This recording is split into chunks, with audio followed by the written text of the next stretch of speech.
இங்கிலீஷில் பேசணும்னு நினைக்கிறவங்க அடுத்ததாக பண்ணுற பெரிய மிஸ்டேக் என்ன அப்படின்னா, நிறைய பேர் கிராமரை கற்றுக்க ரெடியாகவே இல்லை.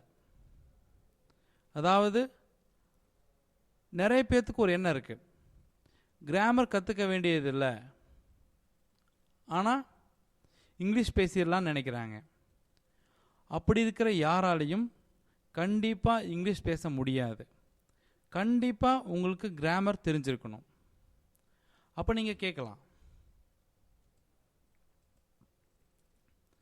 இப்போ கடைசி வரைக்கும் கிராமர் பார்த்துட்டே இருந்தால் தான் இங்கிலீஷ் பேச முடியுமான்னு நீங்கள் நினைக்கலாம். அப்படி இல்லை.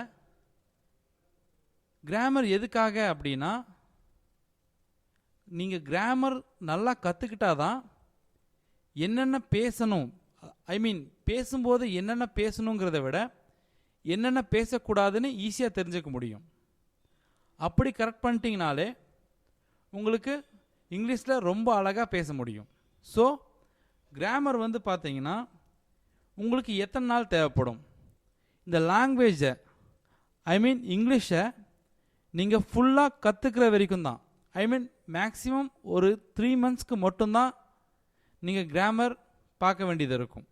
அதுக்கப்புறம் நீங்கள் பேச ஆரம்பித்த பின்னாடி உங்களுக்கு இந்த கிராமர் யூஸ் ஆகவே ஆகாது. ஸோ இந்த கோர்ஸ் முடிகிற வரைக்கும் மட்டும் கிராமரில் கண்டிப்பாக நீங்கள் கான்சன்ட்ரேட் பண்ணி தான் ஆகணும். அப்படி பண்ணால் தான் நல்லா பேச முடியும். நீங்கள் இங்கிலீஷில் பேசி பழகின பின்னாடி இந்த கிராமர் உங்களுக்கு தேவையே இல்லை, இதை நீங்கள் பார்க்க வேண்டியது இல்லை.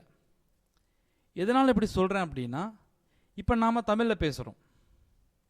ஃபார் எக்ஸாம்பிள், நான் இருக்கேன், நான் உங்ககிட்ட சொல்கிறேன், நான் நாளைக்கு சென்னைக்கு போகிறேன்னு சொல்கிறேன், நான் நாளைக்கு சென்னைக்கு போகிறேன்னு சொல்கிறேன். சரிங்களா? இந்த சென்டென்ஸில் நான்னா தன்மையா, முன்னிலையா, படர்க்கையா, இல்லை சென்னைங்கிறது பெயர் சொல்லா, வினை சொல்லா, உரிச்சொல்லா, போகிறேங்கிறது வினை சொல்லா, உரிச்சொல்லா, இந்த மாதிரி பார்த்து நம்ம பேசுறது இல்லை. நம்மளுக்கு தோணுது பேசுகிறோம், அவ்வளோதான். ஸோ நீங்கள் பேச ஆரம்பித்த பின்னாடி இந்த கிராமர் கண்டிப்பாக உங்களுக்கு யூஸ் ஆகாது. ஆனால் நீங்கள் ஃபுல்லாக பேசி பழகிற வரைக்கும் கிராமரை கொஞ்சம் டச்லேயே வைங்க. தேங்க்யூ.